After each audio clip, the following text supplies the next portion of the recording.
ठीक है बच्चों, तो आते हैं अपने आज के टॉपिक पे। और आज का हमारा टॉपिक है एम्फीबिया क्लास। ठीक है, पहले इस क्लास के बारे में आपको जनरल इन्फॉर्मेशन बता दे रहा हूँ। और जनरल इन्फॉर्मेशन ये कहता है कि इस क्लास में पाए जाने वाले सभी जो ऑर्गेनिज्म हैं वो एक्वेटिक और टेरेस्ट्रियल हैबिटेट दोनों में सरवाइव करते हैं। ठीक है, और जिस ऑर्गेनिज्म में ऐसी कैपेसिटी पाई जाती है दोनों हैबिटेट में सरवाइव करने की, उन्हीं को एम्फीबियस कहा जाता है। ठीक है, तो एम्फीबिया एक फिनोमिना है। उन ऑर्गेनिजम्स को ये नाम दिया जाता है जो एक्वेटिक और टेरेस्ट्रियल दोनों हैबिटेट में सरवाइव कर सकते हैं। ठीक है, यानी ज़मीन पर रह सकते हैं और पानी में भी रह सकते हैं। और ख़ास बात अगर मैं आपको बताऊं कि एम्फीबियंस जो है ये केवल और केवल फ्रेश वाटर में पाए जाते हैं। ठीक है, they are not found in marine water. ये मरीन वाटर एनिमल नहीं है। तो एम्फीबिया क्लास को हम बोल सकते हैं नो मरीन एनिमल्स, यानी मरीन वाटर में नहीं पाए जाते।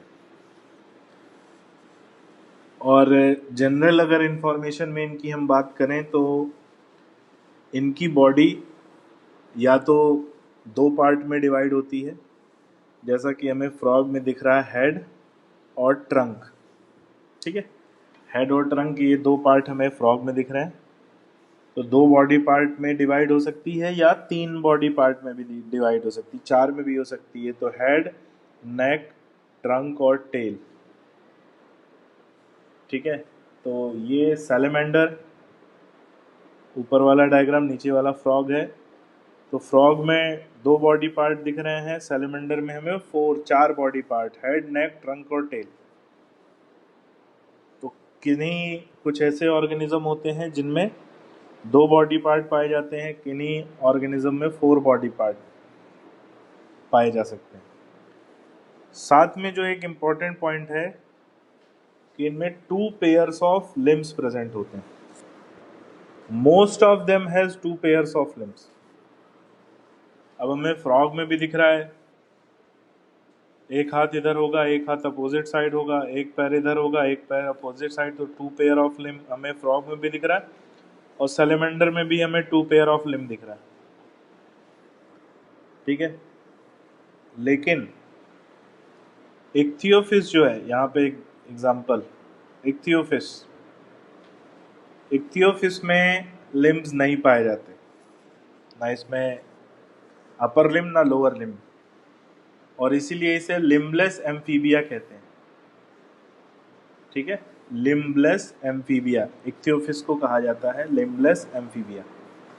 ये एक इम्पॉर्टेंट है पॉइंट, इससे याद रखना। तो इसीलिए लिखा है most of them. Most of them यानी कुछ ऐसे होंगे जिनमें लिम्स नहीं होंगे या टू पेयर ऑफ लिम्स नहीं होंगे। तो इक्थियोफिस ऐसा एग्जांपल है जिसमें लिम्स होते नहीं है, तो लिम्बलेस एम्फीबिया में आता है। Body is divided into head and trunk, ये हमें मालूम है।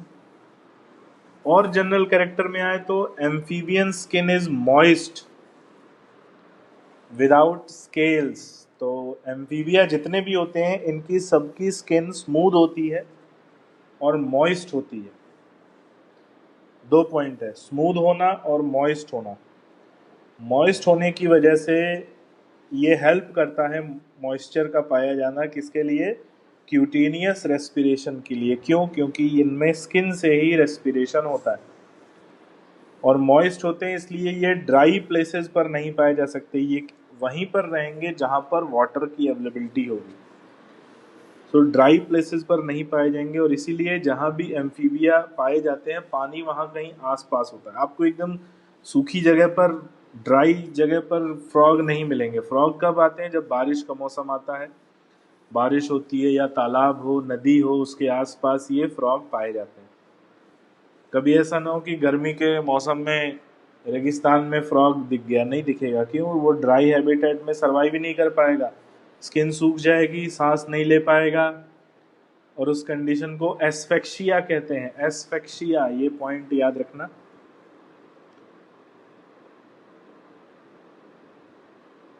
एस्फेक्सिया, एस्फेक्सिया क्या होता है? स्किन के ड्राई होने की वजह से अगर सांस लेने में दिक्कत हो, difficulty in breathing due to dryness of skin, then this condition is known as asphyxia. ठीक है, तो स्किन का मॉइस्ट होना बहुत ज़रूरी है। किसके लिए? रेस्पिरेशन के लिए, ब्रीदिंग के लिए। एस्फेक्सिया नाम याद रखना। The eyes have eyelids, eyes के ऊपर आईलिड्स पाए जाते हैं और इनमें जो है दो आईलिड्स प्रेजेंट होते हैं, एक इनर आईलिड, एक आउटर आईलिड। इनर आईलिड जो है वो ट्रांसपेरेंट होता है और वाटर में जब जाते हैं तो गॉगल्स के जैसा काम करता है। जैसे हम पानी में स्विमिंग पूल वगैरह में जाते हैं तो गॉगल्स लगा के जाते हैं, तो जिससे अंदर का हमें साफ दिख पाता है और आंखों में पानी नहीं जाता। तो इनमें एक सेकेंडरी आईलिड भी पाई जाती है जो ट्रांसपेरेंट होती है और इन्हें वाटर के अंदर प्रोटेक्ट करके रखती है। नेक्स्ट इंपॉर्टेंट पॉइंट आता है कि एक्सटर्नल ईयर इनमें नहीं पाया जाता। No external ear is present. External ear नहीं होता यानी इनमें पिन्ना नहीं पाया जाता। ठीक है, अब पिन्ना नहीं पाया जाता, एक्सटर्नल ईयर नहीं पाया जाता, तो ईयर को रिप्रेजेंट करने के लिए इनमें टिम्पैनम होता है। टिम्पैनम क्या होता है? इनका ईयर ड्रम। टिम्पैनम किसे कहते हैं? ईयर ड्रम को कहते हैं। तो ईयर ड्रम इनकी बॉडी की हेड के सरफेस पर ही पाया जाता है जो साउंड रिसीव करता है। ठीक है, एक्सटर्नल ईयर नहीं पाया जाता, ये पॉइंट ध्यान में रखना। Tympanum represent the year. Tympanum क्या है? ईयर ड्रम है जो बॉडी की सरफेस पर ईयर की जगह पर पाया जाता है और ईयर को रिप्रेजेंट करता है। एलिमेंट्री कैनाल, अगर हम एलिमेंट्री कैनाल की बात करें, इनका एलिमेंट्री कैनाल कंप्लीट होता है, लेकिन एक इम्पॉर्टेंट पॉइंट इनमें आ जाता है कि इनके एलिमेंट्री कैनाल, ठीक है, यूरिनरी सिस्टम और रिप्रोडक्टिव सिस्टम, तीनों सिस्टम एक कॉमन चैम्बर में खुलते हैं। ये हो गया एलिमेंट्री कैनाल, ये यूरिनरी सिस्टम और ये रिप्रोडक्टिव सिस्टम। यूरिनरी सिस्टम यानी एक्सक्रीटरी सिस्टम, ये तीनों एक कॉमन चैम्बर में खुलते हैं जिसे कहते हैं क्लोइकल चैम्बर। क्या कहते हैं? Cloacal chamber. और इस क्लोइकल चैम्बर की ओपनिंग होती है क्लोएका। ये पॉइंट याद रखना। तो इन एम्फीबिया में एक ऐसा सिस्टम डेवलप होता है कि डाइजेस्टिव सिस्टम, एक्सक्रीटरी सिस्टम और रिप्रोडक्टिव सिस्टम तीनों के लिए कॉमन पैसेज होता है और उस कॉमन पैसेज को क्लोएका कहते हैं। और तीनों की ओपनिंग एक कॉमन चैम्बर में भी पाई जाती है जिसे क्लोइकल चैम्बर कहते हैं। तीनों की अलग अलग ओपनिंग बॉडी के बाहर नहीं होती, तीनों की एक कॉमन ओपनिंग ही होती है जिसे क्लोएका कहा जाता है। तो alimentary canal, excretory system and reproductive tract open in a common chamber known as cloaca which opens to the exterior. तो चैम्बर का नाम है क्लोइकल चैम्बर और ओपनिंग का नाम है क्लोएका, जो बॉडी से बाहर की तरफ निकलती है। ये पॉइंट याद रखना। रेस्पिरेशन की बात करें, ये तीनों का डायग्राम है। एलिमेंट्री कैनाल, एक्सक्रीटरी सिस्टम और रिप्रोडक्टिव सिस्टम, तीनों की कॉमन ओपनिंग। रेस्पिरेशन की बात करें तो जो कॉमन रेस्पिरेशन होता है वो होता है गिल्स से, लंग से और स्किन से। गिल से रेस्पिरेशन कब होता है? लार्वा स्टेज में। लार्वा यानी चाइल्ड स्टेज में। टैडपोल जो है, टैडपोल, ठीक है, टैडपोल को अगर हम याद करने की कोशिश करें, सुना होगा टैडपोल के बारे में। It is the larva of frog. और इसके कैरेक्टर के बारे में बात करें तो टैडपोल में पाया जाता है, क्या क्या पाया जाता है? गिल्स पाए जाते हैं, यानी फिशेस के जैसा कैरेक्टर है। इसमें फिन्स पाए जाते हैं, ये भी फिशेस के जैसा कैरेक्टर है। और इनकी स्ट्रीम लाइंड बॉडी होती है। Streamlined body. तो स्ट्रीमलाइन बॉडी पाया जाना भी फिशेस के जैसा कैरेक्टर है, और लार्वा में ये तीनों कैरेक्टर पाए जाते हैं, जिससे पता चलता है कि एम्फीबिया का डेवलपमेंट, ध्यान से सुनना, एम्फीबिया का डेवलपमेंट फिशेस से हुआ है, यानी एम्फीबिया की ओरिजिन फिशेस से हुई है। और कैसे हुई है वो भी मैं बता दूं। फिशेस में एक खास ग्रुप पाया जाता है, डिप्नोई ग्रुप, याद रहेगा, लिख दे रहा हूं, डिप्नोई।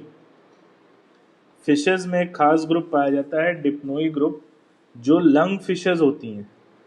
क्या होती हैं? लंग फिशेस, यानी ऐसी फिशेस जिनमें लंग्स पाए जाते हैं। तो बोला जाता है कि इन्हीं डिप्नोई ग्रुप से एम्फीबिया की ओरिजिन हुई है, और इसीलिए लार्वल स्टेज में अपने एंसेस्टर्स यानी फिशेस का कैरेक्टर टैडपोल में देखने को मिलता है। और इसीलिए टैडपोल के ज़्यादातर कैरेक्टर फ्रॉग से ना मिलकर फिशेस से मिलते हैं, फिशेस के सिमिलर मैच करते हैं, जिससे पता चलता है कि एम्फीबिया की ओरिजिन फिशेस से हुई है। तो रेस्पिरेशन टैडपोल में गिल्स से होता है। एडल्ट यानी फ्रॉग की बात करें तो लंग्स पाया जाता है, स्किन से भी रेस्पिरेशन होता है, और इनकी ओरल कैविटी, जिसे हम कहते हैं बकोफेरेंजियल रेस्पिरेशन, बकोफेरेंजियल रेस्पिरेशन, ठीक है। तो इन तीन तरीके से रेस्पिरेशन होता है, लंग से भी, स्किन से भी, और बकोफेरेंजियल रेस्पिरेशन, ठीक है। यानी लंग से होने वाला पल्मोनरी रेस्पिरेशन, स्किन से होने वाला क्यूटेनियस रेस्पिरेशन, और बकोफेरिंग्स से होने वाला बकोफेरेंजियल यानी ओरल कैविटी से होने वाला बकोफेरेंजियल रेस्पिरेशन। एक और पॉइंट आता है कि फ्रॉग मान लो अगर पानी के अंदर है और पानी के बाहर है, तब वो कैसे रेस्पायर करता है? तो अगर फ्रॉग पानी के अंदर है तब वो केवल और केवल स्किन से रेस्पिरेशन करता है, क्यूटेनियस, और अगर पानी के बाहर है तब वो स्किन से भी करता है, लंग्स से भी करता है, और बकोफेरिंग से भी करता है। यानी स्किन से तो रेस्पिरेशन उसमें हमेशा होता है, चाहे वो पानी के अंदर रहे चाहे वो पानी के बाहर रहे। लेकिन पानी के अंदर रहेगा तो ओनली ड्यू टू स्किन, पानी के बाहर तीन तरह से रेस्पिरेशन या ब्रीदिंग होती है, ये पॉइंट याद रखना। हार्ट की बात करें तो इनमें क्लोज सर्कुलेशन पाया जाता है, और 3 चैम्बर्ड हार्ट होता है। 3 चैम्बर्ड हार्ट जिसमें 2 ऑरिकल और 1 वेंट्रिकल, याद रहेगा, 2 ऑरिकल और 1 वेंट्रिकल। दोनों ऑरिकल की अगर हम बात करें तो एक ऑरिकल में ऑक्सीजनेटेड ब्लड आता है और एक ऑरिकल में डीऑक्सीजनेटेड ब्लड आता है, और दोनों वेंट्रिकल में मिल जाते हैं तो वेंट्रिकल में मिक्स्ड ब्लड प्रेजेंट होता है, याद रहेगा, वेंट्रिकल में मिक्स्ड ब्लड प्रेजेंट होता है। वेंट्रिकल से ये मिक्स्ड ब्लड पूरी बॉडी में जाता है, और जब वेंट्रिकल से निकलता है तो स्किन और लंग्स में जाता है, जहाँ पे वो ऑक्सीजनेटेड में चेंज हो जाता है। तो ये याद रखना कि इनके हार्ट से बाहर निकलता है मिक्स्ड ब्लड, और हार्ट में आता है ऑक्सीजनेटेड भी और डीऑक्सीजनेटेड भी। तो 3 चैम्बर्ड हार्ट इनमें पाया जाता है। ये कोल्ड ब्लडेड एनिमल होते हैं। कोल्ड ब्लडेड मैंने लास्ट क्लास में भी बताया था, आज फिर बता दे रहा हूँ। ऐसे एनिमल जिनका बॉडी का टेम्परेचर कांस्टेंट नहीं रहता और उनके बॉडी का टेम्परेचर एनवायरनमेंट के टेम्परेचर के अकॉर्डिंग फ्लक्चुएट करता है, उन्हें कोल्ड ब्लडेड कहा जाता है। जैसे कि ठंड में इनके बॉडी का टेम्परेचर कम हो जाता है, गर्मी में इनके बॉडी का टेम्परेचर बढ़ जाता है, और इनमें अपना बॉडी टेम्परेचर मेंटेन करने की कैपेबिलिटी नहीं पाई जाती। तो ऐसे ऑर्गेनिज्म को कोल्ड ब्लडेड कहते हैं। सेक्सेस आर सेपरेट, यानी मेल और फीमेल अलग अलग होते हैं, ठीक है। फर्टिलाइजेशन इज एक्सटर्नल, आपको याद होगा मैंने बताया था, इनमें भी जैसा फिशेस में था, इनमें भी स्पॉनिंग का प्रोसेस पाया जाता है, स्पॉनिंग इज फाउंड। ठीक है, तो ये भी फीमेल जो है, फीमेल एग्स के साथ साथ जेली सिक्रीट करती है, उसी जेली पर वो फीमेल गैमीट्स प्रेजेंट होते हैं, और मेल भी अपने गैमीट जो है वो वाटर में रिलीज करते हैं।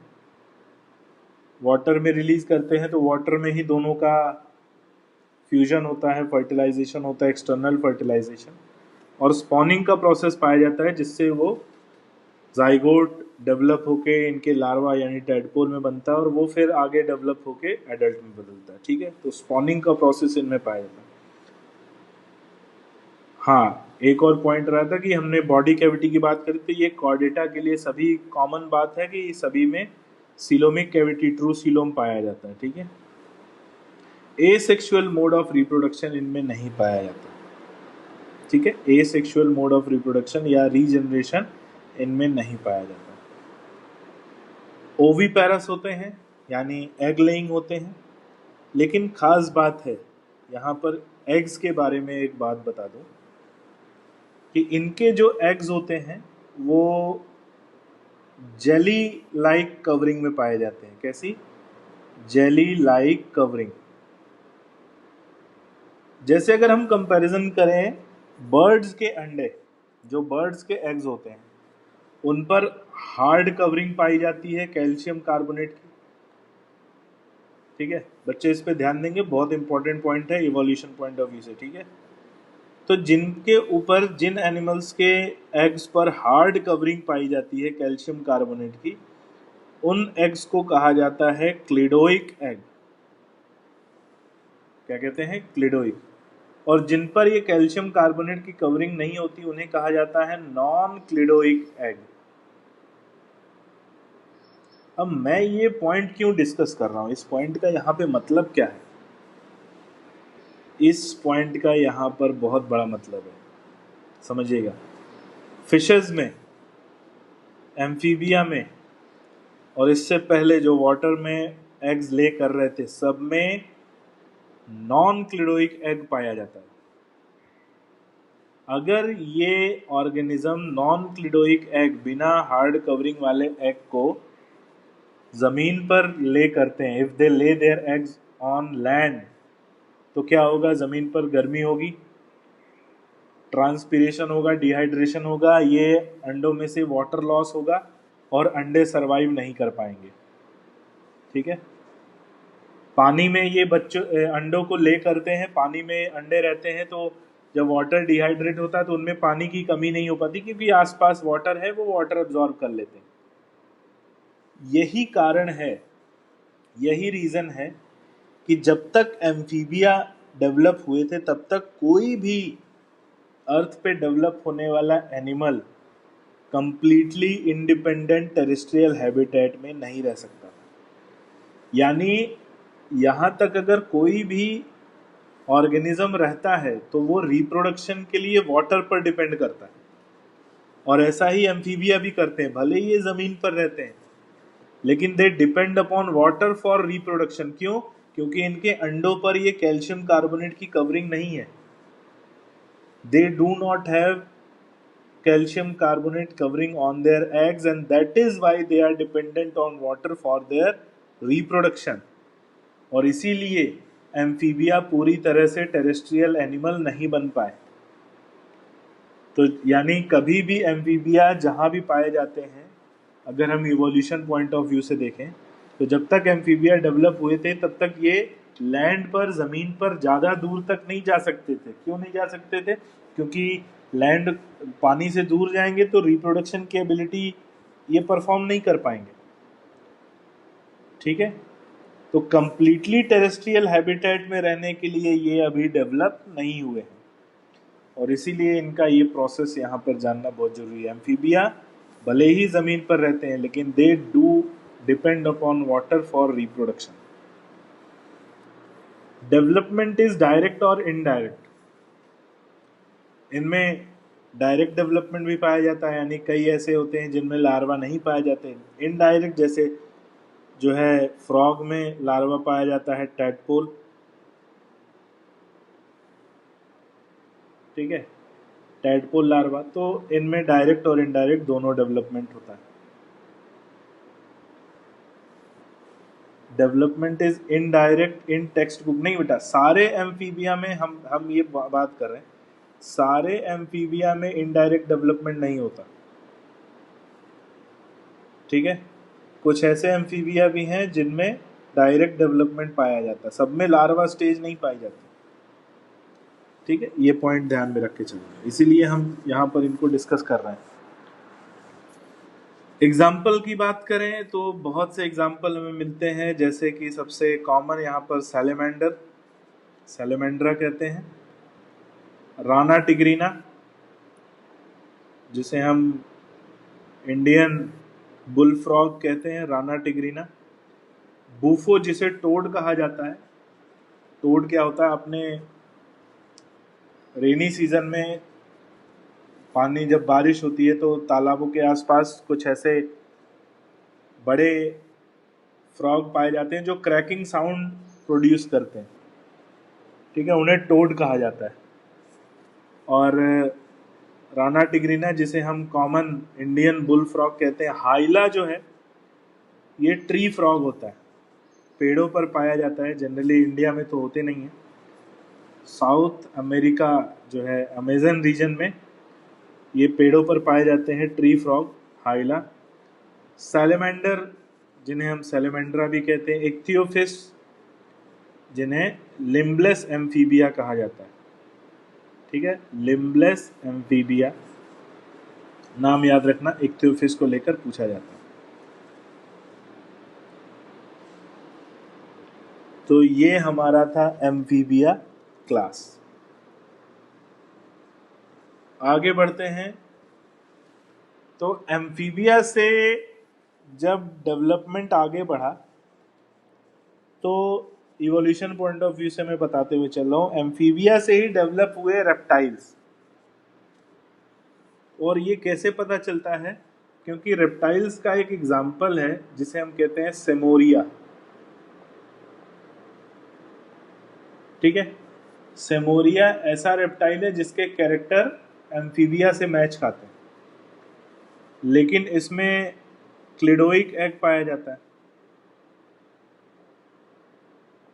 क्लिडोइक एग पाया जाता है और इसलिए इन्हें रेप्टाइल्स में रखा गया। हालांकि केवल इसी की वजह से इनका नाम रेप्टाइल्स नहीं पड़ा, या ये रेप्टाइल्स में नहीं आते, और भी बहुत सारे रीजन है। अगर हम इन रीजंस को ध्यान से सुने कि क्यों रेप्टाइल नाम पड़ा और क्या खास बात है रेप्टाइल्स की, ठीक है।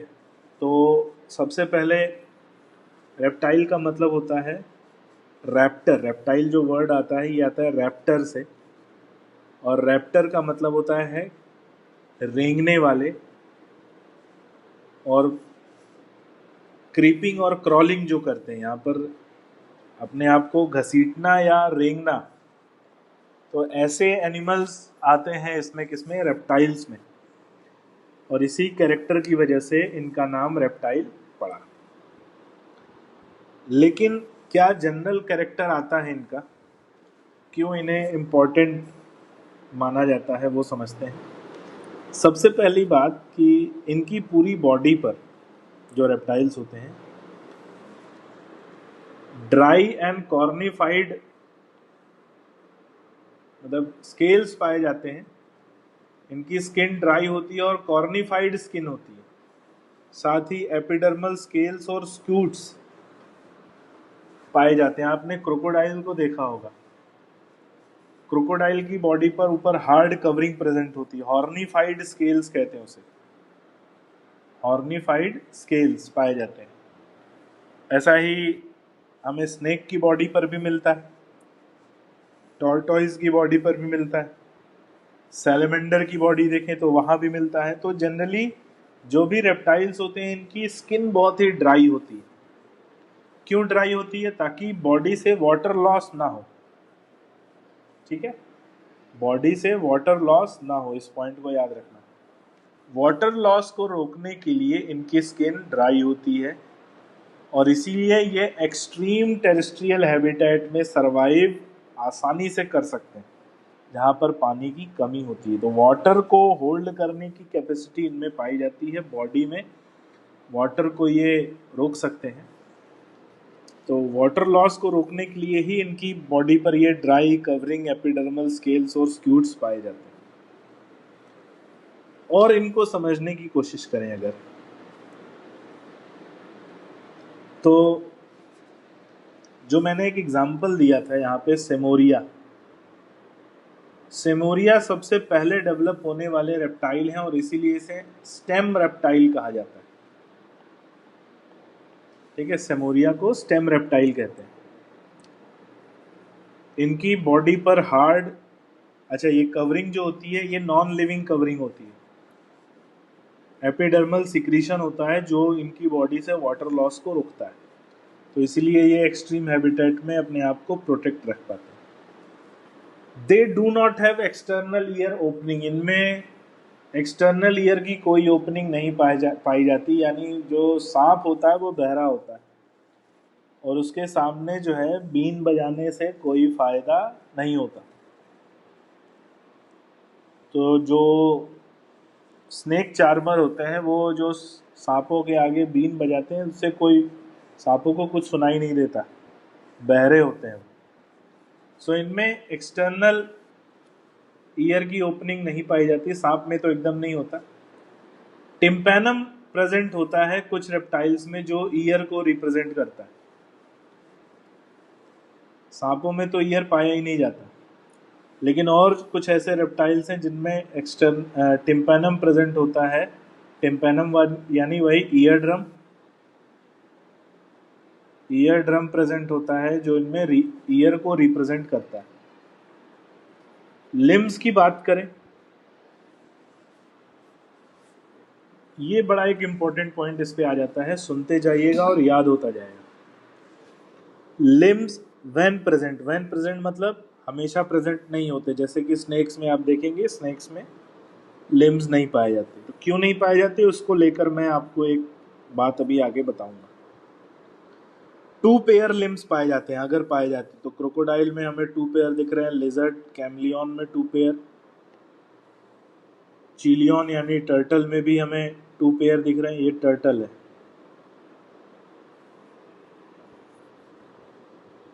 Heart is usually 3 chambered.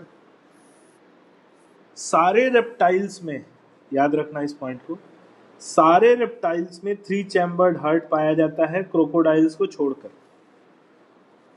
Crocodilia जो क्लास है, इनका जो क्रोकोडिलिया ऑर्डर है, क्रोकोडिलिया ऑर्डर में जो है 4 चैम्बर्ड हार्ट प्रेजेंट होता है, 2 ऑरिकल और 2 वेंट्रिकल। बाकी सभी रेप्टाइल्स में 3 चैम्बर्ड हार्ट प्रेजेंट होता है, 2 ऑरिकल और 1 वेंट्रिकल। और इनकी बॉडी में भी हार्ट से मिक्स ब्लड फ्लो करता है। ठीक है, ये पॉइंट याद रखना।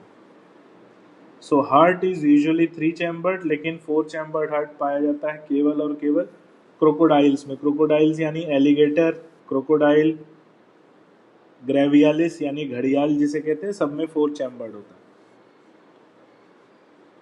यानी क्रोकोडाइल्स में डबल सर्कुलेशन कंप्लीट होता है और बाकी सभी में इनकम्प्लीट डबल सर्कुलेशन पाया जाता है। तो ये पॉइंट नोट कर लेना, इनकम्प्लीट डबल सर्कुलेशन।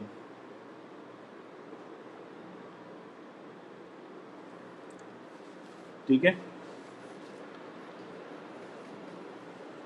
पॉइकिलोथर्म यानी ये भी कोल्ड ब्लडेड होते हैं,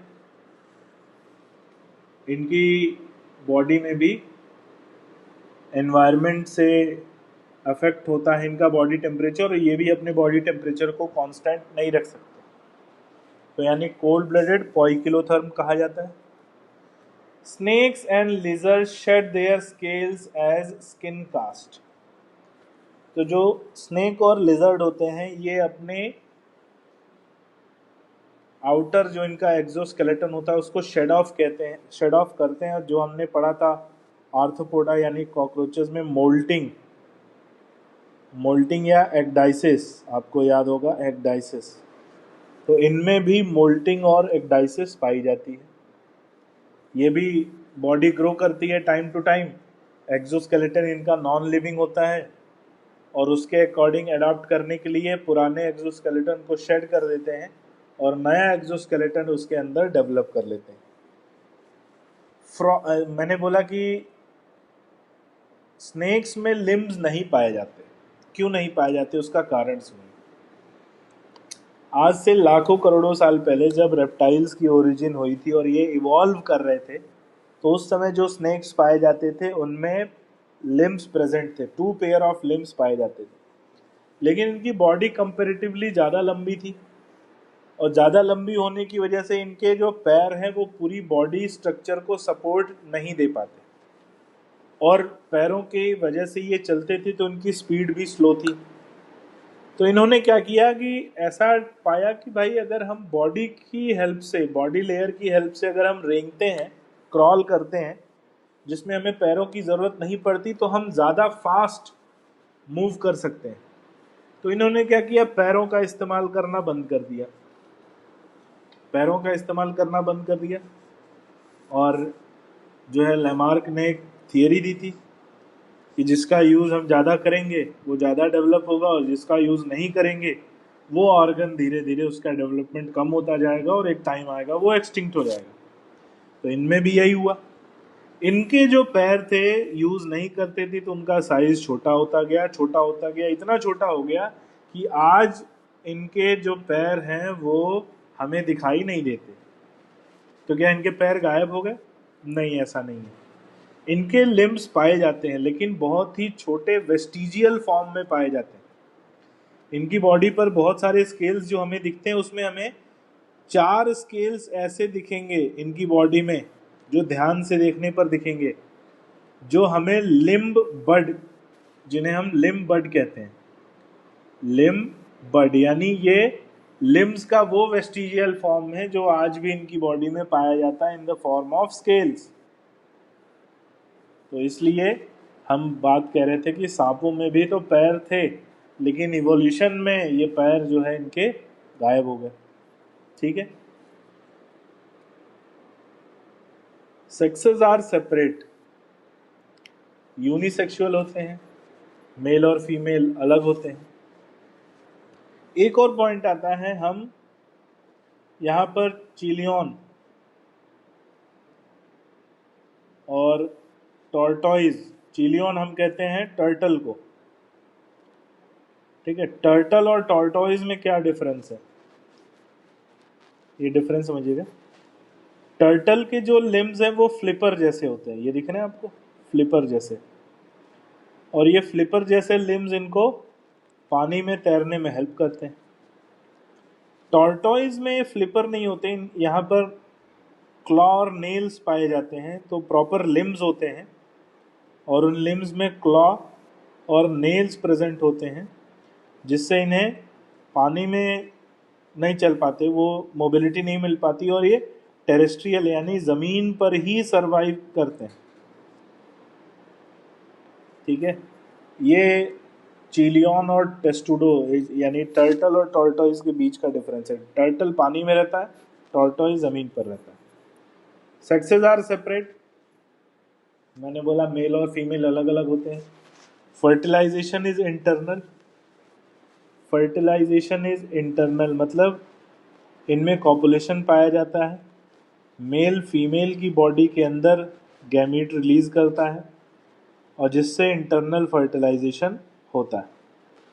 और इंटरनल फर्टिलाइजेशन के बाद जो इनमें एग डेवलप होते हैं, बहुत इंपॉर्टेंट होते हैं, एग डेवलप होते हैं जो कि क्लिडोइक एग होते हैं,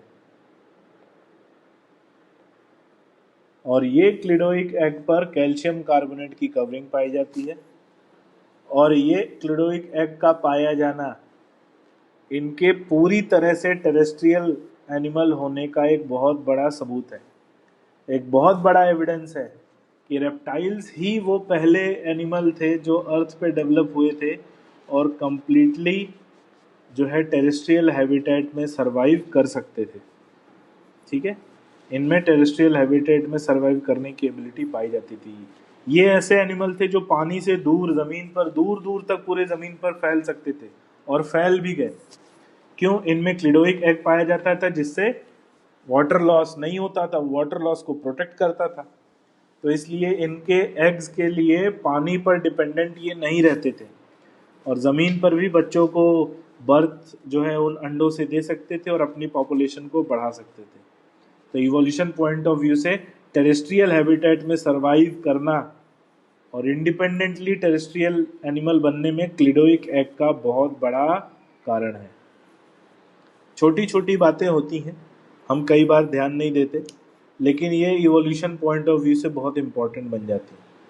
आगे जब इवोल्यूशन हम पढ़ेंगे तो उसमें बहुत सी ऐसी पॉइंट हमारे दिमाग में आएंगे जिनका डिस्कशन हम करेंगे। दे आर ओवीपैरस, ओवीपैरस होते हैं।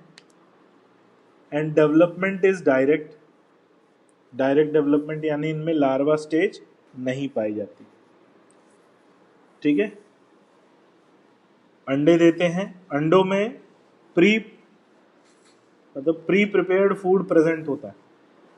तो केवल जो पेरेंट्स होते हैं एग्स को हैच करते हैं और एग्स के अंदर जो फूड प्रेजेंट होता है, फीटस जो है उसी फूड को कंज्यूम करता है और उसी फूड को कंज्यूम करने के बाद वो फीटस आगे डेवलप होता है।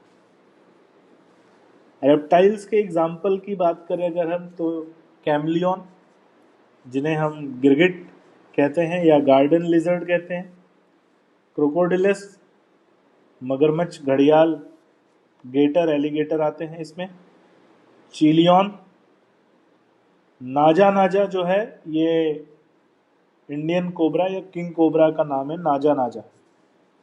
इसके अलावा यहाँ पर कुछ और एग्जांपल में चीलियन हम टर्टल को लेते हैं, टॉर्टोइज, टेस्टिडो, कैमलियन ट्री लिजर्ड या गार्डन लिजर्ड, कैलोटस गार्डन लिजर्ड है, कैमलियन ट्री लिजर्ड है, क्रोकोडिलस क्रोकोडाइल, एलिगेटर, हेमिडक्टाइलस जो वॉल लिजर्ड होती है,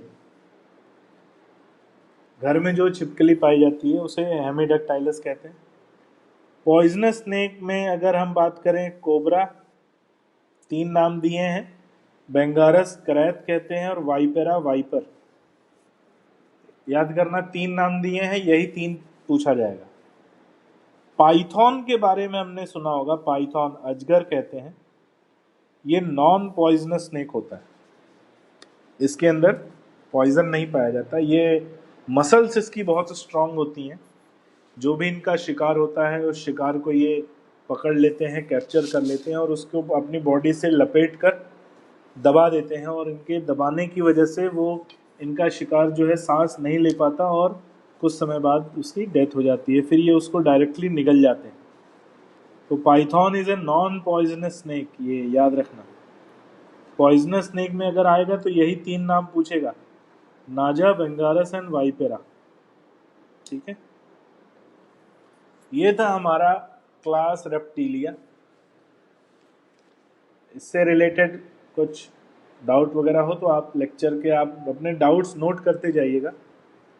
हाँ, व्हाट इज मीन्ड बाय पॉइकिलोथर्म? पॉइकिलोथर्म बेटा कोल्ड ब्लडेड को ही कहा जाता है। ठीक है, जो कोल्ड ब्लडेड अभी हमने बताया, एम्फीबिया में भी बताया, कल फिशेस में भी बताया था, रेप्टाइल्स में भी बताया कि इनकी बॉडी का टेम्परेचर जो है, ऐसे एनिमल जिनके बॉडी का टेम्परेचर फिक्स नहीं होता, एनवायरनमेंट के अकॉर्डिंग फ्लक्चुएट होता है, उन्हें कोल्ड ब्लडेड या पॉइकिलोथर्म कहा जाता है। तो पॉइकिलोथर्म और कोल्ड ब्लडेड कॉमन टर्म है, एक ही चीज को रिप्रेजेंट करते हैं। ठीक है,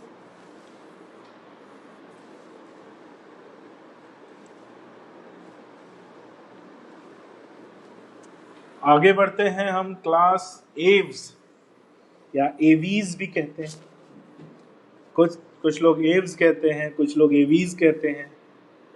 मैं एव्स कहता हूँ, मुझे ज़्यादा अच्छा लगता है एव्स कहना। और इस ग्रुप में जो एनिमल्स आते हैं उन्हें हम कॉमनली बर्ड्स के नाम से जानते हैं। तो एव्स यानी हम उन्हें बर्ड्स कहते हैं। ठीक है, बर्ड्स को समझने की कोशिश करें। एक्चुअली हुआ क्या कि इवोल्यूशन कुछ ऐसे आगे बढ़ा कि फिशेस डेवलप हुए, फिशेस से रेप्टाइल्स डेवलप हुए, और रेप्टाइल से ब्रांच निकल गई, 2 ब्रांच निकली रेप्टाइल से, ठीक है। एक ब्रांच जो निकली वो रेप्टाइल से बर्ड्स बने, दूसरी ब्रांच जो निकली वो रेप्टाइल से मैमल्स बने। तो कभी ध्यान में ये मत आने देना कि रेप्टाइल से बर्ड्स बने और बर्ड से मैमल्स बने, नहीं, ऐसा नहीं है। रेप्टाइल से 2 अलग अलग ब्रांच निकली, ठीक है। मैं यहाँ पर एक्सप्लेन करने की कोशिश करता हूँ। सपोज करो ये रेप्टाइल है, रेप्टाइल से एक ब्रांच निकली जिसमें एव्स बने और एक ब्रांच निकली जिसमें मैमल्स बने, ठीक है। और रेप्टाइल्स भी ग्रो करे, तो आज भी रेप्टाइल्स पाए जाते हैं और इन्हीं से बने एव्स भी पाए जाते हैं और इन्हीं से बने मैमल्स भी पाए जाते हैं। तो इवोल्यूशन ये कहानी कहता है, और इस कहानी को ध्यान में रखना। तो एक्चुअल में जब एव्स को डिफाइन करने की बात आती है, एव्स कौन थे, तो हम कहते हैं कि एव्स आर ग्लोरीफाइड रेप्टाइल्स, ठीक है। एव्स आर ग्लोरीफाइड रेप्टाइल्स, यानी ऐसे रेप्टाइल्स जो बहुत डेवलप हुए, बहुत खूबसूरत हुए, और उनमें कुछ ऐसे कैरेक्टर डेवलप हुए जो बाकी रेप्टाइल्स में डेवलप नहीं हुए, और उन्हीं को बर्ड्स कहा जाता है, ठीक है। और बर्ड्स का सबसे कैरेक्टरिस्टिक फीचर है, खास फीचर है, कि इनकी बॉडी पर फेदर्स पाए जाते हैं, ठीक है। इनकी बॉडी पर फेदर्स की एक पूरी लेयर पाई जाती है, और फेदर्स की पूरी लेयर जो पाई जाती है, इसके पाए जाने को प्लीएज कहा जाता है,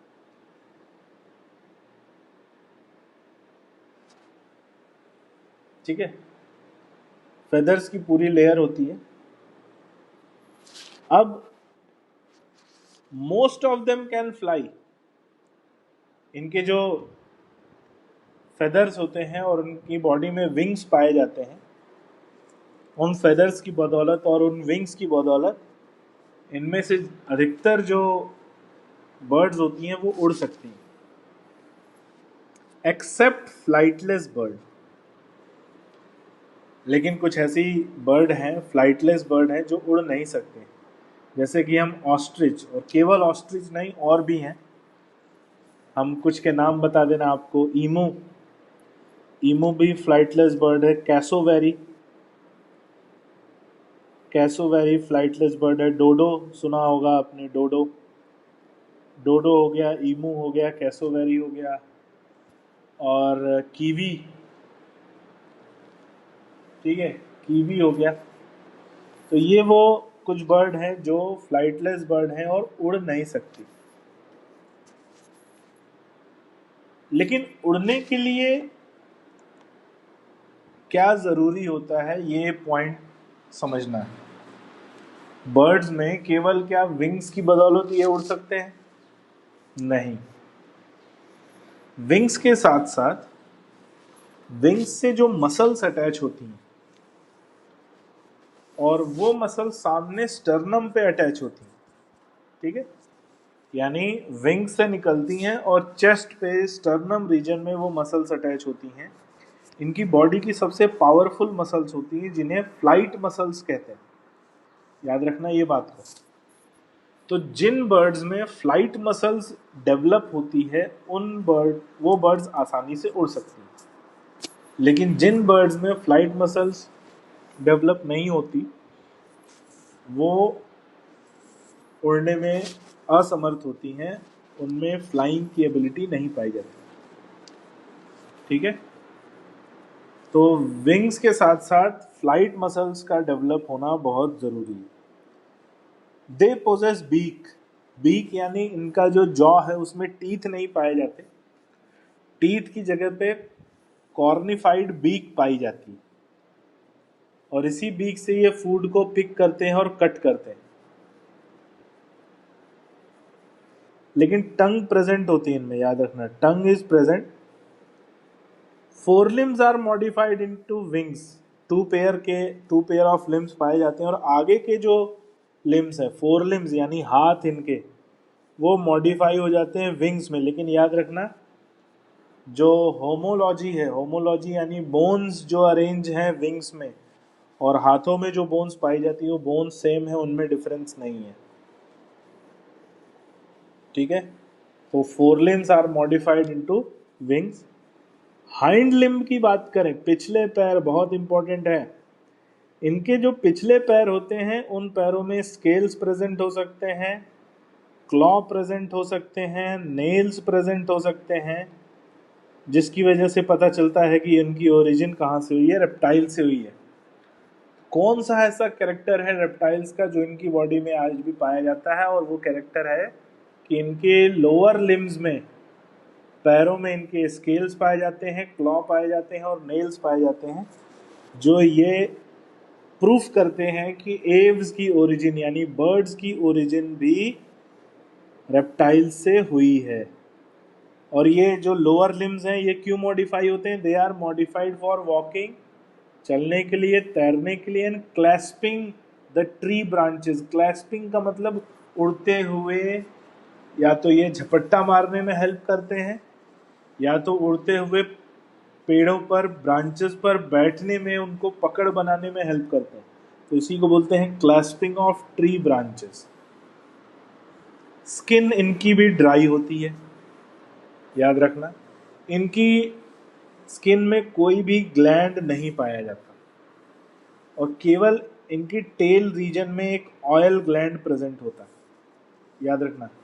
पूरी स्किन में कोई भी ना स्वेट ग्लैंड ना सिबेशियस ग्लैंड कुछ नहीं होता, केवल टेल रीजन में एक ऑयल ग्लैंड पाया जाता है। ये ऑयल ग्लैंड जो ऑयल सिक्रीट करता है, जिससे इनके फेदर्स को वाटर प्रूफ बनाते हैं। ये ऑयल जो सिक्रीट होता है ये इनके फेदर्स को एक शाइनी अपीयरेंस देता है, और यही इनके फेदर्स को वाटर प्रूफ बनाता है।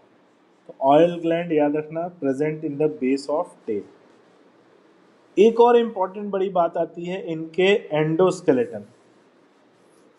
अगर हम इनके एंडोस्केलेटन की बात करें तो इनका जो एंडोस्केलेटन है वो पूरी तरह से बोन्स का बना हुआ है, लेकिन इनके बोन्स में कुछ खास बात है। क्या खास बात है इनके बोन्स में? इनकी जो बोन्स होती हैं वो कम डेंसिटी वाली, लो डेंसिटी वाली होती हैं। हॉलो कैविटीज पाई जाती हैं इनके बोन्स में। हॉलो कैविटी यानी छोटे छोटे एयर पॉकेट्स पाए जाते हैं इनकी बोन्स में, और ऐसी बोन्स को न्यूमेटिक बोन कहते हैं। न्यूमेटिक बोन, ये न्यूमेटिक बोन इनके भार को, वजन को कम करती हैं, और उड़ने के लिए जो है लो डेंसिटी प्रोवाइड करती हैं, जिससे इन्हें उड़ने में मदद मिलती है। तो ये याद रखना, pneumatic bones are only found in, ये केवल और केवल किस में पाए जाते हैं? बर्ड्स में। अगर इसलिए इन्हें बर्ड्स का कॉन्ट्रास्टिंग कैरेक्टर कहा जाता है। सो एंडोस्केलेटन इज फुली ऑसिफाइड यानी बोन्स का बना होता है, और खास बोन्स पाई जाती हैं कौन सी? न्यूमेटिक बोन्स, क्योंकि बोन्स में छोटे छोटे बहुत सारे एयर पॉकेट्स होते हैं, जिनसे उनकी डेंसिटी कम होती है और उनका वजन भी कम होता है, भार कम होता है, जिससे इन्हें उड़ने में आसानी मिलती है। साथ ही उड़ने के लिए इनकी स्ट्रीमलाइंड बॉडी पाई जाती है। स्ट्रीमलाइंड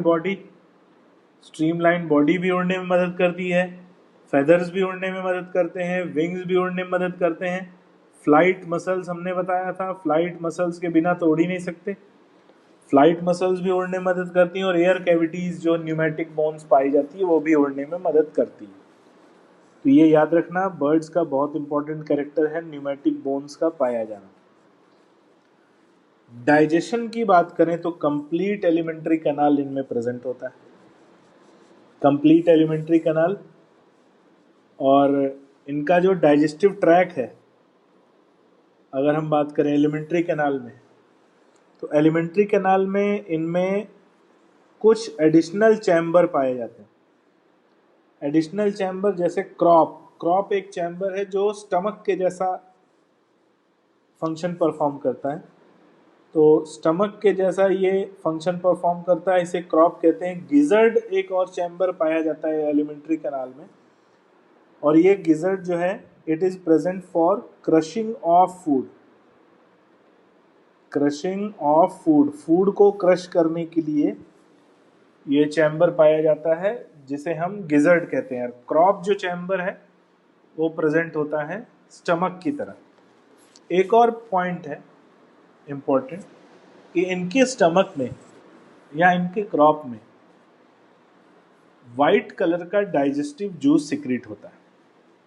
याद रहेगा, white colour digestive juice is secreted, और उस डाइजेस्टिव जूस को पिजन मिल्क कहा जाता है।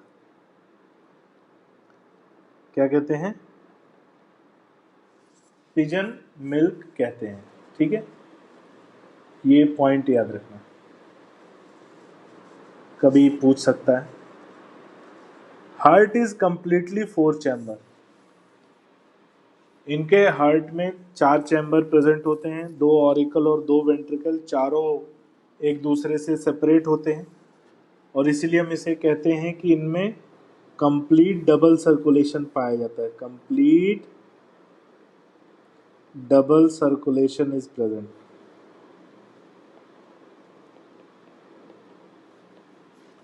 कंप्लीट डबल सर्कुलेशन पाया जाता है। एक और बड़ी इंपॉर्टेंट बात, they are warm blooded homeothermous. जो पॉइकिलोथर्मल था उसका अपोजिट है होम्योथर्मल। कोल्ड ब्लडेड था उसका अपोजिट है वार्म ब्लडेड। वार्म ब्लडेड होते हैं यानी इनका बॉडी टेम्परेचर कांस्टेंट होता है, और इनका बॉडी टेम्परेचर कभी भी एनवायरनमेंट के टेम्परेचर के अकॉर्डिंग फ्लक्चुएट नहीं करता। ठीक है, फिक्स टेम्परेचर वाले होते हैं। इनका हाइपोथैलेमस पाया जाता है जो इनकी बॉडी में बॉडी टेम्परेचर को फिक्स रखने की कोशिश करता है। So they are able to maintain a constant body temperature due to function of hypothalamus. याद रखना, हाइपोथैलेमस को बॉडी का थर्मोस्टेट कहा जाता है, वही बॉडी के टेम्परेचर को फिक्स रखता है। तो बर्ड्स और मैमल्स, ये 2 ऐसे क्लास हैं जो वार्म ब्लडेड होते हैं और फिक्स बॉडी टेम्परेचर पाया जाता है।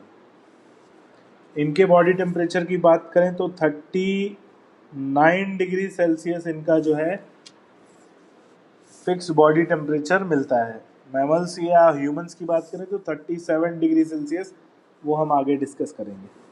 यानी मैमल्स और ह्यूमन से बर्ड्स का बॉडी टेम्परेचर थोड़ा ज़्यादा होता है। रेस्पिरेशन बाय लंग्स, ये एक और इम्पोर्टेंट पॉइंट बर्ड्स में जिस पे क्वेश्चन बनता है। Respiration by lungs, pulmonary respiration यानी लंग्स पाए जाते हैं जो पल्मोनरी रेस्पिरेशन कराते हैं। साथ में इनके लंग्स के साथ साथ 9 एयर पॉकेट्स भी प्रेजेंट होते हैं। कितने? 9 एयर पॉकेट्स प्रेजेंट होते हैं, और ये एयर पॉकेट जो है रेस्पिरेशन में सप्लीमेंट रोल प्ले करते हैं, और साथ ही उड़ते समय, फ्लाइट करते समय और बायंसी प्रोवाइड करने में हेल्प करते हैं। तो एयर पॉकेट्स प्रेजेंट होते हैं apart from lungs which help in respiration also, and also provide buoyancy during flight. ये दोनों काम करते हैं। यहाँ पे इसका केवल रेस्पिरेशन का सप्लीमेंट फंक्शन लिखा है। सेक्सेस आर सेपरेट, मेल और फीमेल अलग अलग होते हैं, जिन्हें हम डायोशियस या यूनिसेक्सुअल कहते हैं। Fertilization is internal, internal fertilization जो है फीमेल की बॉडी में पाया जाता है। They are oviparous and direct development. Oviparous होते हैं और इनमें डायरेक्ट डेवलपमेंट ही पाया जाता है, यानी लार्वा स्टेज नहीं होता है।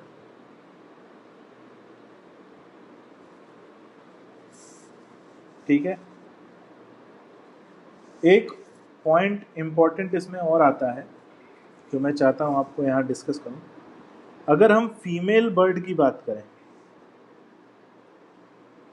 तो इनमें 2 ओवरी पाई जाती है, लेफ्ट और राइट। तो इनकी राइट ओवरी जो है वो नॉन फंक्शनल होती है। Right ovary is non functional, ये इंपॉर्टेंट पॉइंट है। और केवल इनकी लेफ्ट ओवरी ही फंक्शनल पाई जाती है। Only left ovary is functional. ठीक है, ये पॉइंट याद रखना, एग्जाम में कभी पूछ सकता है कि कौन से साइड की ओवरी फंक्शनल होती है, कौन सी नॉन फंक्शनल। अच्छा, ओवरी नॉन फंक्शनल होती है और साथ ही ओविडक्ट भी नॉन फंक्शनल होता है। Right oviduct is also non functional. Only left ovary and left oviduct is functional, ये पॉइंट आपको याद रखना है। ओवीपेरस होते हैं, एग लेइंग होते हैं, और कैसे अंडे देते हैं? क्लिडोइक एग। क्लिडोइक एग इनमें भी पाए जाते हैं जो इन्हें कंप्लीटली टेरेस्ट्रियल बनाते हैं। Completely terrestrial. कैल्शियम कार्बोनेट की कवरिंग पाई जाती है उनके ऊपर। ठीक है। डेवलपमेंट इज डायरेक्ट, यानी लार्वा स्टेज नहीं पाई जाती। एग्जाम्पल इनके कुछ देखें तो यहाँ पर कुछ एग्जाम्पल है और एग्जाम में यही पूछा जाएगा। नियोफ्रॉन जो हम नाम यूज कर रहे हैं किसके लिए? वल्चर के लिए। स्ट्रूथियो ऑस्ट्रिच को कहा जाता है। सिटैकुला कोलुम्बो पूरा नाम है, सिटैकुला कोलुम्बो पैरेट के लिए यूज करते हैं। पैवोक्रिस्टेटस पीकॉक के लिए। कॉर्वस स्प्लेंडस और कॉर्वस कॉर्वस ये क्रो के लिए। कोलुम्बा पिजन के लिए। सिटैकुला पैरेट के लिए। स्ट्रूथियो ऑस्ट्रिच के लिए। पैवोक्रिस्टेटस पीकॉक। एप्टेनोडाइट्स पेंगुइन। याद रखना, पेंगुइन जो है हमने पढ़ा कि सर ये उड़ता तो है नहीं, तो इसे फ्लाइटलेस बर्ड में आना चाहिए। नहीं, ये स्विम करता है और इसकी जो स्विमिंग की एबिलिटी होती है उसे भी फ्लाइट ही माना जाता है। याद रखना, पानी में तैरना और उड़ना एक बराबर है। अगर कोई पानी में तैर रहा है और कोई उड़ रहा है तो वो दोनों को टेक्निकली एक ही माना जाता है, तो इसलिए इन्हें फ्लाइटलेस बर्ड्स में इंक्लूड नहीं कर सकते, एप्टेनोडाइट्स या पेंगुइन। ठीक है, तो ये था हमारा बर्ड्स या एव्स। तो उम्मीद है आपको ये समझ में आया होगा। नेक्स्ट आते हैं हमारे अगले और लास्ट पॉइंट पर, जो हमारा आज का लास्ट टॉपिक रहेगा, मैमेलिया डिस्कस करते हैं। तो मैमेलिया जो नाम पड़ा वो इसलिए पड़ा क्योंकि इनमें मैमरी ग्लैंड्स पाए जाते हैं और सारे मैमल्स इसी में आते हैं। तो मैमल्स कौन है? ऐसे एनिमल जिनमें मेमोरी ग्लैंड पाया जाता है, और मेमोरी ग्लैंड ही इनका कॉन्ट्रास्टिंग कैरेक्टर है। तो कोई भी मैमल हो उसमें क्या जरूर होगा? मेमोरी ग्लैंड जरूर होगा।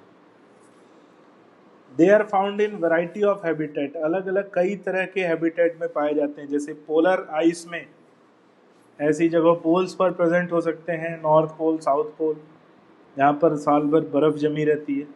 डेजर्ट में पाए जा सकते हैं, माउंटेन्स में पाए जा सकते हैं, forest, grassland, dark caves, and even कुछ ऐसे अडाप्ट होते हैं जो उड़ सकते हैं जैसे कि बर्ड्स, और कुछ जो पानी में रह सकते हैं जैसे कि डॉल्फिन हो गया, वेल हो गया, या किलर वेल हो गया।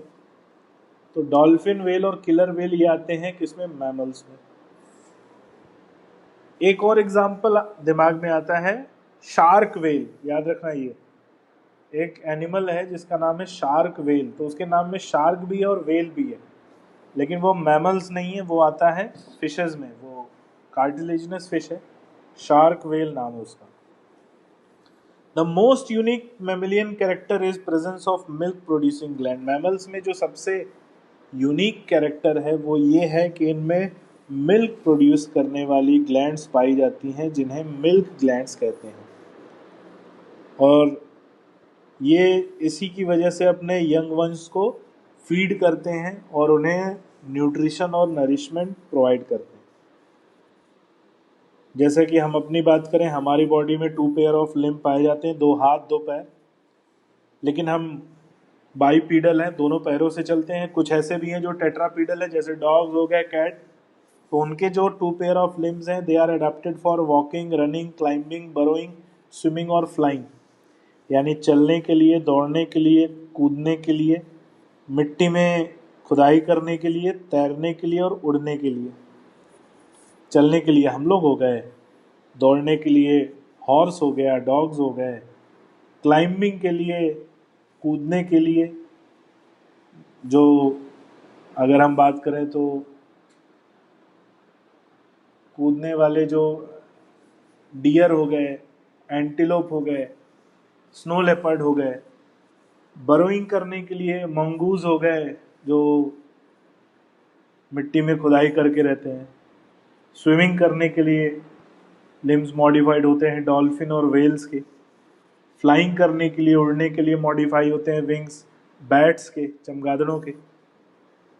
The skin of mammal is unique in possessing hair. तो मैमल्स में एक और ख़ास बात आ जाती है कि इनकी स्किन पे हेयर फॉलिकल्स या हेयर्स प्रेजेंट होते हैं, और हेयर्स के बेस पर, हेयर फॉलिकल के बेस पर याद रखना, स्वेट ग्लैंड पाए जाते हैं। क्या पाए जाते हैं? Sweat gland. और ये स्वेट ग्लैंड टेम्परेचर रेगुलेशन करते हैं, टेम्परेचर रेगुलेशन करते हैं, जिसकी वजह से हम गर्म से गर्म जगह पर सरवाइव कर पाते हैं। और स्वेट ग्लैंड का पाया जाना भी मैमल्स के इवॉल्व होने का एक बहुत बड़ा रीज़न है। अगर ये स्वेट ग्लैंड नहीं होते तो हमें अपना टेम्परेचर बैलेंस करने में बहुत दिक्कत जाती है। जैसे कि गर्मी लगती है तो पसीना आने लगता है, पसीना आता है तो वो पसीना फिर वेपोराइज होता है और उसके वेपोराइज होने से कूलिंग इफेक्ट आता है। तो स्वेट ग्लैंड का पाया जाना टेम्परेचर रेगुलेशन करने का एक बहुत बड़ा रीज़न है। एक्सटर्नल ईयर और pinna are present. External ear पाया जाता है, जो हमारा पिना है, और ऑडिटरी कैनाल पाई जाती है मैमल्स में। एक और बड़ी बात आती है, different types of teeth are present in jaw. जबड़े में कई अलग अलग तरह के टीथ पाए जाते हैं। अगर हम मैमल्स की बात करें तो मैमल्स की टीथ के 3 कैरेक्टर प्रेजेंट होते हैं। 3 कैरेक्टर कौन कौन से प्रेजेंट होते हैं? कि मैमल्स के जो टीथ हैं हेट्रोडोंट होते हैं। हेट्रोडोंट यानी अलग अलग तरह का शेप होता है, जिसमें शेप में इंसीजर्स, कैनाइन्स, प्रीमोलर और मोलर, 4 तरह का इनका शेप होता है, जिसके लिए इन्हें हेट्रोडोंट कहते हैं। दूसरी बात, डिफियोडोंट भी कहा जाता है। डिफियोडोंट, डिफियोडोंट का मतलब पूरे लाइफ में जो दांत है वो 2 बार उगते हैं, 2 टाइम इरप्शन। एक हो गए दूध के दांत जो जन्म के बाद उगते हैं, और एक हो गए परमानेंट दांत। तीसरा आता है थीकोडोंट। थीकोडोंट यानी जो टीथ होते हैं वो डायरेक्टली जॉ बोन से अटैच नहीं होते। These teeths are present in socket, और सॉकेट में प्रेजेंट होते हैं, इसीलिए जब दांत टूटते हैं तो जबड़ा नहीं टूटता, तो सॉकेट में पाए जाते हैं, इसीलिए इन्हें थीकोडोंट कहते हैं। तो ये 3 कैरेक्टर हैं जो मैमल्स के टीथ के बहुत इंपॉर्टेंट कैरेक्टर हैं, जिसपे क्वेश्चन आ सकता है। Different types of teeth, heterodont अलग अलग शेप के टीथ, डिफियोडोंट 2 बार उगने वाले टीथ, और थीकोडोंट यानी सॉकेट में पाए जाने वाले teeth. Heart is 4 chambered, complete double circulation पाया जाता है। एक सर्कुलेशन वो होता है जिसमें जो ब्लड है वो लंग्स में फ्लो करता है, जिसे पल्मोनरी सर्कुलेशन कहा जाता है। और एक सर्कुलेशन वो है जिसमें ब्लड पूरी बॉडी में फ्लो करता है, जिसे सिस्टेमिक सर्कुलेशन कहा जाता है। याद रखना, जब ब्लड पूरी बॉडी में फ्लो करे तो उसे सिस्टेमिक सर्कुलेशन कहते हैं, और जब ब्लड लंग्स में फ्लो करे तो उसे पल्मोनरी सर्कुलेशन। तो ये दोनों सर्कुलेशन पाए जाते हैं, इसलिए इन्हें कंप्लीट डबल सर्कुलेशन कहा जाता है। They are homeotherms. होम्योथर्मस यानी हमने बताया वार्म ब्लडेड होते हैं, अपने बॉडी का टेम्परेचर कांस्टेंट मेंटेन कर सकते हैं, और ह्यूमन बॉडी का टेम्परेचर 37 डिग्री सेल्सियस कांस्टेंट पाया जाता है, ना कम ना ज़्यादा। कभी क्वेश्चन आएगा तो लगा देना एकदम बेधड़क, ऐसा नहीं 37.2 या 37.4, नहीं, एग्जैक्ट 37 डिग्री सेल्सियस। और इसको फ़ारेनहाइट में बदलेंगे तो 98.6 फ़ारेनहाइट, ये ह्यूमन का बॉडी का नॉर्मल टेम्परेचर है। रेस्पिरेशन लंग्स से होता है, तो केवल और केवल लंग्स से पाया जाता है, जिसे पल्मोनरी रेस्पिरेशन कहते हैं। Sexes are separate, sexes separate होते हैं, मेल और फीमेल अलग होते हैं। फर्टिलाइजेशन इज इंटरनल, फीमेल की बॉडी के अंदर फर्टिलाइजेशन होता है। दे आर विवीपेरस, जनरली सभी की बात नहीं हो रही है, जनरली मैक्सिमम जो है वो यंग वंस को बर्थ देते हैं, विद फ्यू एक्सेप्शन। एक्सेप्शन में यहाँ पर बात हो रही है ओवीपेरस मेमेलिया की। ओवीपेरस कौन कौन है भाई? हम कहते हैं डक बिल्ड प्लेटिपस, प्लेटिपस को कहते हैं। एक्सेप्शन में ओवीपेरस, प्लेटिपस और एकिडना, ठीक है, प्लेटिपस और एकिडना। प्लेटिपस को हम ऑरिन्थोरिंकस कहते हैं, एकिडना को हम स्पाइनी आंट ईटर कहते हैं, स्पाइनी आंट ईटर। तो ये ओवीपेरस के एग्जाम्पल हैं, ओवीपेरस मैमल्स, लेकिन मेमोरी ग्लैंड इनमें भी पाए जाते हैं। और साथ ही डेवलपमेंट इनमें डायरेक्ट होता है, डायरेक्ट डेवलपमेंट यानी कोई भी लार्वा स्टेज नहीं होती। एक और बात है इसके अलावा, जो विवीपेरस होते हैं वो या तो प्लासेंटल होते हैं, यानी उनमें प्लासेंटा पाया जाता है जैसे कि ह्यूमंस हो गए, या तो मार्सुपियल होते हैं। मार्सुपियल यानी जिनमें ब्रूडर्स पाउच पाया जाता है, ब्रूडर्स पाउच, जैसे कि कंगारू हो गए, ठीक है, ये याद रखना, कंगारू, कंगारू हो गया, कोआला हो गया। ऑस्ट्रेलियन मैमल्स जो हैं वो सब मार्सुपियल होते हैं। ऑस्ट्रेलिया में पाए जाने वाले मैक्सिमम, नॉट ऑल, मैक्सिमम जो मैमल्स हैं वो मार्सुपियल हैं। और ये जो मार्सुपियम ब्रूडर्स पाउच, उनमें आपने देखा होगा कंगारू में एक थैला पाया जाता है जिसमें वो अपने बच्चों को रखते हैं। तो ये वहाँ के एनवायरनमेंट की वजह से आया हुआ अडेप्टेटिव चेंज है। मार्सुपियम का डेवलपमेंट होना उनके एनवायरनमेंट की वजह से आया हुआ एक डेवलपमेंटल चेंज है, जो हमें ऑस्ट्रेलिया के मैमल्स में ही दिखाई देता है। लेकिन एशिया और बाकी जगह के जो मैमल्स होते हैं उनमें प्लासेंटा पाया जाता है। हाँ, मार्सुपियल्स में प्लासेंटा नहीं पाया जाता, और जो ओवीपेरस होते हैं इनमें भी प्लासेंटा नहीं पाया जाता। तो प्लासेंटल मैमल्स अलग होते हैं। तो ये जनरल इंफॉर्मेशन थी, जनरल कैरेक्टर था किसके बारे में, मैमल्स के बारे में। आगे इनके एग्जाम्पल देखते हैं, तो एग्जाम्पल से भी बहुत सारे क्वेश्चन आते हैं। ऑरिन्थोरिंकस जिसे हम प्लेटिपस कह रहे हैं, मैक्रोपस कंगारू, टेरोपस जो बैट, बैलेनोप्टेरा हम कह रहे हैं वेल को। सो ओवीपेरस, ऑरिन्थोरिंकस, प्लेटिपस, विवीपेरस में अगर हम मैक्रोपस की बात करें, कंगारू, टेरोपस जिसे हम फ्लाइंग फॉक्स, फ्लाइंग फॉक्स कोई फॉक्स नहीं है, ये बैट है बेटा, याद रखना इसको। सबसे बड़ा बैट होता है इसलिए उसे फ्लाइंग फॉक्स कहते हैं। Camelus camel, macaque monkey, Rattus rat, Canis dog, Felis cat, Elephas maximus elephant, Equus Equus horse को कहा जाता है, डेल्फिनस कॉमन डॉल्फिन। इस पे क्वेश्चन भी आया, डेल्फिनस गैंगेटिका, गंगा रिवर में पाए जाने वाली डॉल्फिन, ठीक है। 2016 में जो नीट हुआ था उसमें ये क्वेश्चन आया था इस पे। Balaenoptera blue whale, Panthera tigris tiger का नाम है, पैंथेरा लियो लायन को कहा जाता है, और ह्यूमन आता है होमो सैपियन। तो ये कुछ नाम हैं जो याद रखने हैं एग्जाम्पल ऑफ मैमल्स में, इन्हीं से क्वेश्चन आएगा जनरली। जैसे मैंने एक पॉइंट बता दिया कि फ्लाइंग फॉक्स जो है लार्जेस्ट बैट होते हैं, सबसे बड़े बैट होते हैं, और उस थोड़ा साइज बड़ा होता है इसलिए उन्हें फ्लाइंग फॉक्स कहा जाता है। तो यहाँ ख़त्म होता है हमारा कॉर्डेटा और मैमेलिया।